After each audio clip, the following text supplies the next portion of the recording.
So good morning guys. और current affairs के revision वाले वीडियो में सबसे पहले हम पुराने महीने के करंट अफेयर्स का रिवीजन करेंगे। तो हमारा पहला प्रश्न क्या है, ट्विटर ने किसे बोर्ड का नया अध्यक्ष बनाया? तो आंसर होगा पैट्रिक पिचेट को। ट्विटर, इसकी स्थापना 2006 में हुई थी। कैलिफोर्निया यूएसए में मिलेगा इसका हेडक्वार्टर और इसके सीईओ हैं जैक डोर्सी। फिर स्टार्टअप ब्लिंक की स्टार्टअप इकोसिस्टम रैंकिंग 2020 में भारत की रैंक क्या रही? भारत 23वें नंबर पे रहा, 23rd पे। और ये रैंकिंग से हमें ये पता चलता है कि उद्योग शुरू करने में कौन सा देश कितना अच्छा है। फिर मूडीज इन्वेस्टर सर्विस ने भारत की संप्रभु रेटिंग यानी कि सॉवरेन रेटिंग को घटा करके कितना कर दिया? तो Baa3, ये इनकी रेटिंग्स होती है अलग अलग। इसमें से ये पता चलता है कि कौन सा देश लिया गया उधार समय पर चुकाएगा या नहीं चुकाएगा। फिर किसे बाफ्ता का नया अध्यक्ष नियुक्त किया गया? तो आंसर होगा कृष्णेंदु मजूमदार को। बाफ्ता मतलब होता है British academy of film and TV arts. फिर विदेशी नागरिकों के कौशल मानचित्रण के लिए कौन सी योजना शुरू की गई? तो आंसर होगा स्वदेश मतलब का हो गया skilled workers arrival database for employment support. फिर नेशनल फर्टिलाइजर लिमिटेड का सीएमडी किसे नियुक्त किया गया? तो आंसर होगा वीरेंद्र नाथ दत्त को। और इसका हेडक्वार्टर मिलेगा नेशनल फर्टिलाइजर लिमिटेड का नोएडा में। फिर लक्ष्मी विलास बैंक के सीईओ का कार्यकाल अभी 6 महीने के लिए बढ़ा दिया। उनका नाम बताओ। उनका नाम है सुब्रमण्यम सुंदर और लक्ष्मी विलास बैंक का हेडक्वार्टर मिलेगा आपको चेन्नई में। फिर है कॉन्फेडरेशन ऑफ इंडियन इंडस्ट्री, भारतीय उद्योग परिसंघ के अध्यक्ष कौन बन गए? उदय कोटक बन गए। उदय कोटक ये कोटक महिंद्रा बैंक के एमडी सीईओ हैं। फिर है किस मंत्रालय ने 1 year of Modi 2.0 E booklet को रिलीज किया? तो हमारे सूचना मंत्रालय ने, जिसके मंत्री हैं प्रकाश जावड़ेकर। फिर एक किस तूफान ने अभी मध्य अमेरिका में तबाही मचाई थी? तो आंसर होगा अमांडा। और कुछ और तूफान के नाम आपको बताऊंगा। एक अम्फान नाम का जो तूफान आया था उसका नाम किसने रखा था? ये याद रखो आप, थाईलैंड ने रखा था। और बांग्लादेश ने जो नाम रखा था उसका नाम था निसर्ग, वो भी याद रखो। बढ़ते हैं आगे। फिर भारत ने किस स्थल को 2020 में विश्व धरोहर सूची में शामिल करने के लिए नामित किया? तो आंसर होगा दक्कन सल्तनत के स्मारक और धोलावीरा। ये जो है धोलावीरा गुजरात में स्थित एक सिंधु घाटी सभ्यता का स्थल है। फिर किस राज्य में Akhil Bharatiya police athletic championship शुरू हुई? तो आंसर होगा हरियाणा में। ये इसका 68th एडिशन था और इस चैंपियनशिप का उद्देश्य है 2028 में होने वाले ओलंपिक में भारत के प्रदर्शन को प्रोत्साहित करना। फिर राष्ट्रीय सुरक्षा दिवस नेशनल सेफ्टी डे कब मनाया? तो आंसर होगा 4 मार्च को। और इसकी थीम क्या रही? Enhance health and safety performance by use of advance technology. फिर अमेरिका की कोरोना वायरस टास्क फोर्स में शामिल किसे किया गया? तो आंसर होगा सीमा वर्मा को। तो इस टास्क फोर्स का गठन कोरोना वायरस से निपटने के लिए किया गया था। ये जो सीमा वर्मा है ये भारतीय अमेरिकी स्वास्थ्य नीति सलाहकार हैं। फिर नया वित्त सचिव किसे नियुक्त किया गया? तो आंसर होगा अजय भूषण पांडे को। फिर MMTC metals and minerals training corporation limited की सीएमडी कौन बने? तो आंसर होगा सुधांशु पांडे।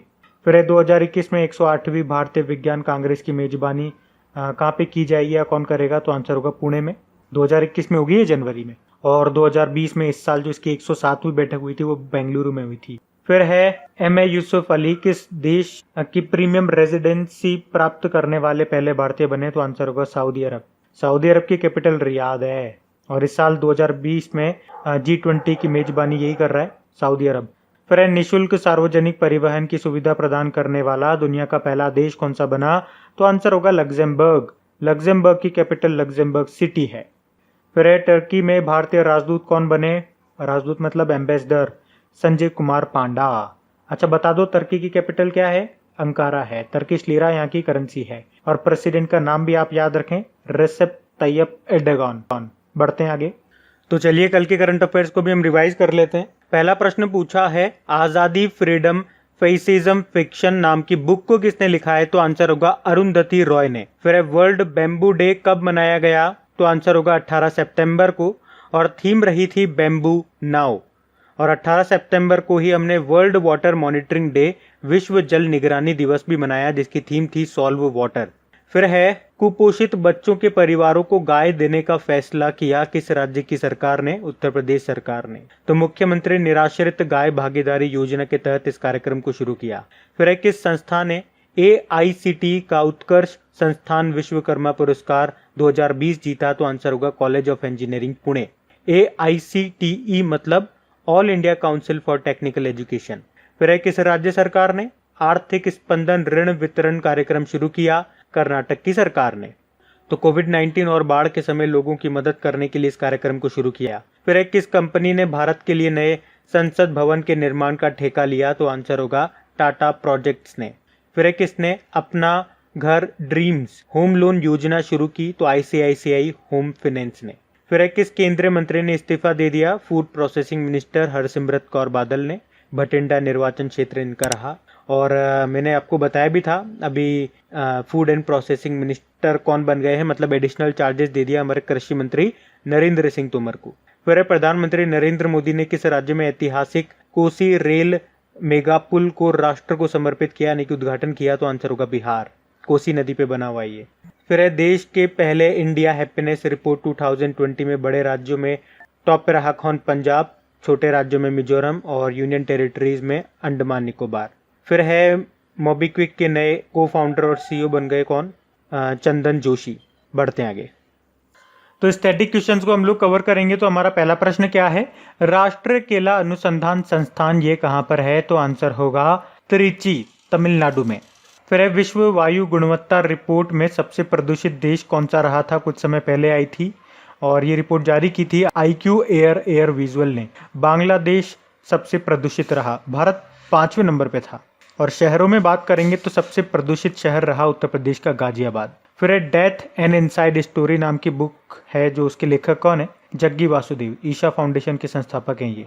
फिर है भारत सरकार का किस वर्ष तक 300 मैट्रिक टन स्टील का उत्पादन का लक्ष्य है? तो आंसर होगा 2030 तक का लक्ष्य है। स्टील मंत्री हमारे धर्मेंद्र प्रधान है। फिर है मुहिउद्दीन यासीन किस देश के अभी नए प्रधानमंत्री बने? तो आंसर होगा मलेशिया के। फिर है भारतीय रेलवे ने वर्ष 2021-22 तक कितने मेगावाट सौर ऊर्जा उत्पादन का लक्ष्य रखा? तो आंसर होगा 1000 मेगावाट। फिर है हेदर नाइट का संबंध किस खेल से है? क्रिकेट से है। इंग्लैंड की ये तीनों फॉर्मेट में 100 मैचेस खेलने वाली पहली महिला खिलाड़ी बनी थी। फिर है खगानतक मिसाइल का निर्माण किसने किया? JSR डायनेमिक्स ने। और जो आपको याद होगा इस साल जो डिफेंस एक्सपो का आयोजन किया गया था उसमें इसका प्रदर्शन किया गया था और इसके रेंज है 180 किलोमीटर। फिर है गूगल ने भारत में कहाँ गूगल क्लाउड क्षेत्र स्थापित किया? तो आंसर होगा नई दिल्ली में। और भारत में मुंबई के बाद ये दूसरा क्लाउड क्षेत्र है। और ये होता क्या है वैसे क्लाउड क्षेत्र? यहाँ पे डेटा को स्टोर किया जाता है। फिर है केंद्रीय उत्पाद शुल्क दिवस, सेंट्रल एक्साइज डे, ये हमने कब मनाया? तो 24 फरवरी को मनाया था। बढ़ते हैं आगे। तो इम्पोर्टेंट डेज की बात करेंगे। पहला प्रश्न है अंतर्राष्ट्रीय सीमा शुल्क दिवस, वर्ल्ड कस्टम डे कब मनाया? तो आंसर होगा 26 जनवरी को।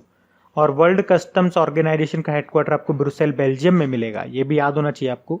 फिर है डेटा गोपनीयता दिवस, डेटा प्राइवेसी डे 28 जनवरी को मनाया हमने, 28 जनवरी को। फिर है कुष्ठ रोग उन्मूलन दिवस, वर्ल्ड लेप्रोसी डे, ये हमने 30 जनवरी को मनाया।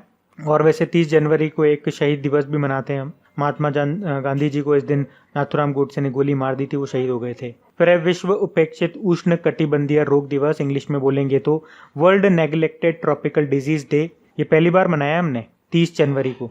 फिर है राष्ट्रीय युवा दिवस, स्वामी विवेकानंद जी के जन्मदिन आप जानते ही हो कब? 12 जनवरी को मनाते हैं, national youth day.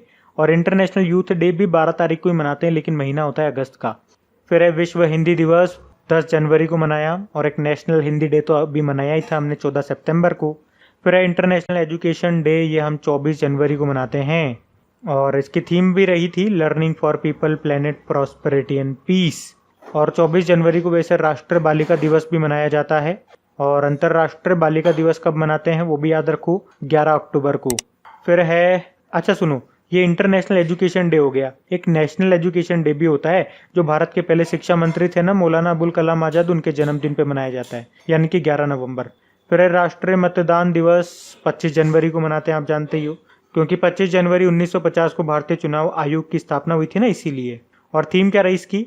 Electoral literacy for stronger democracy, मजबूत लोकतंत्र के लिए चुनावी साक्षरता। फिर है नेशनल टूरिज्म डे, 25 जनवरी को मनाया। फिर है नेशनल टूरिज्म डे 25 जनवरी को मनाया। और एक वर्ल्ड टूरिज्म डे भी होता है, वो हम 27 सितंबर को मनाते हैं। तो गाइज ये था आज का हमारा करंट अफेयर्स का रिवीजन वाला वीडियो। अगर वीडियो अच्छा लगा हो तो एक लाइक जरूर करना वीडियो को, और अपने दोस्तों के साथ में से जरूर शेयर करना। और भारत में जो पहली बार हुआ है उस पर कल मैंने ऑडियो अपलोड कर दिया था, उम्मीद करूंगा आप सभी ने सुन लिया होगा वो। नहीं सुना है तो सुन लीजिएगा, लिंक डिस्क्रिप्शन और कमेंट बॉक्स में मिल जाएगा। चलिए अब कुछ क्वेश्चंस आप लोगों को मिलेंगे, क्वेश्चन सॉल्व करिए और देखिए कितने क्वेश्चंस आपसे बन पा रहे हैं, बाकी हम इनको कल सॉल्व करते हैं। ये रहे क्वेश्चन आपके सामने।